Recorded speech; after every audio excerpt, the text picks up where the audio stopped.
Bitawan mo na! Bitawan mo na! Bitawan mo na! Ito na ang sandata. Dugong Caviteño, walinatos ang pinamulan. Hindi ako nabuo sa libro, kundi sa liwanag ng ama, maestro o si Divine Healer ng mga kaluluwa. At ito ang dasal ko, pakinggan mo. I bless you for sarililing elementong day. Ako si maestro o si tagapagwasak ng itim na sopang masama. Dugong Caviteño, mapapang at makisig, walang kapareha. Di galing sa libro, diretso sa langit ang aking banal na orasyon. Yeshua Masaya mga kamestro, at si Maestro o sino naman po ay nandito upang magtampok. At ang ating pong topic ngayon o ating content ngayon ay tatawasin po natin si Cherry White mga kamestro. Tatawasin po natin siya at titingnan natin kung ano yung kalagayan niya ngayon. Nasolusyonan na ba yung problema niya na in-upload sa social network na kinukulam siya? Or nabaklas na ba? Or gumaling na ba siya? So tatawasin natin ngayon. Tulungan natin siya kung meron pang mga problema spiritual na kinakaharap. So, samahan nyo ako mga kamestro sa pagtatawas at umpisahan na po natin ngayon, no? Tatawasin na natin yan.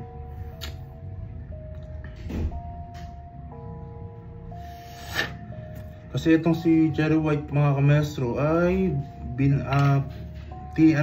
kinulam siya o inarasyonan siya ng sa tabi sa mismong bungo talaga mga kamestro. So nakita naman yan at nag-trending naman yan sa Facebook mga kamestro. Check natin kung ano talaga nangyayari, no? Start. Ang pagano marina po ng kanang siya pa ng sumasibot yung binabal sa baba na itong binabal ng anak mo si Jesus. Sa kanang hinin sa kanang sa langit ng kumiyang mamatay. Amen. Alright.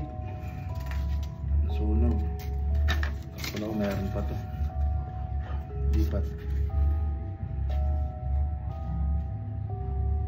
Go. Meron pa to. Start natin ha.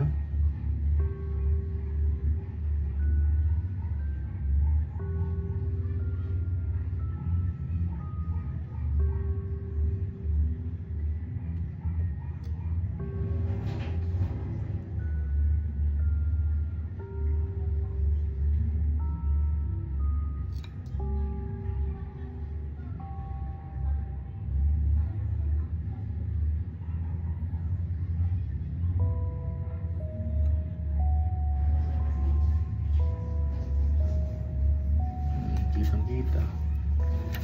Op.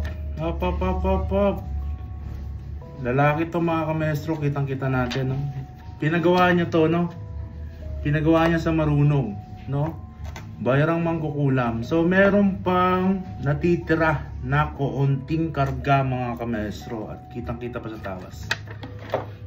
Papakita ko sa inyo ha. Iguguhit po natin to mga kamestro para mas lalo nyo makikita ang tawas. Lalaki to. May gusto sa kanya. Okay. So, kaso hindi gusto ni Cherry White, kaya ginaganon siya. Baklasin natin yung karga, no? Ito. So, ito dito ay middle age. Bata-bata, maraming connected dito. Meron pa dito, nakikita ko mga may sangkot na bata. Basta ito yung may gusto sa kanya, no? Kitang-kita. Yan po.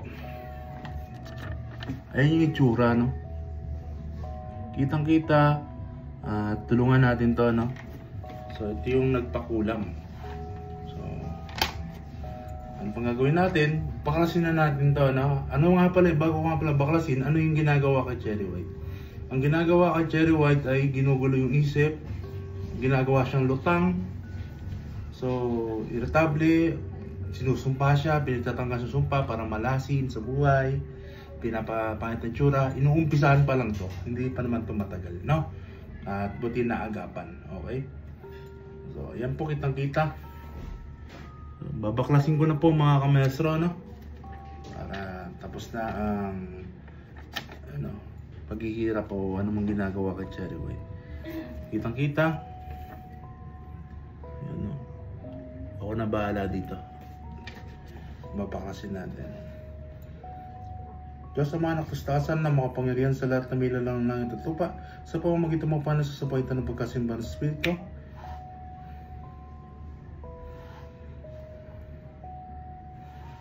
bakas lahat ng kulang o anumang ginawa mong kargang tinamay at babalik sa iyo. Nasa milyong beses, hindi sa akin.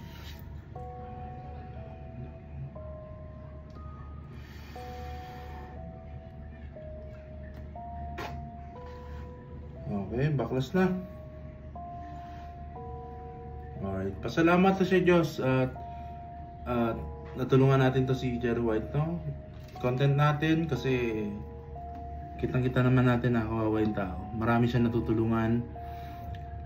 At nabasa ko sa mga comment section na sa mga nakakita talaga siya kasi hindi ko pa na siya nakita in person. Hindi ko siya inusgaan kailanman.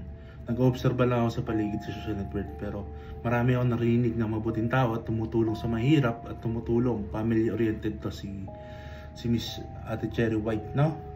So, ayun lang po mga kamestro, nababaliktad talaga. May ganyan talaga, uso talaga sa social network yan. Kung sino pa yung tunay at tapat, siya pa yung nababaliktad.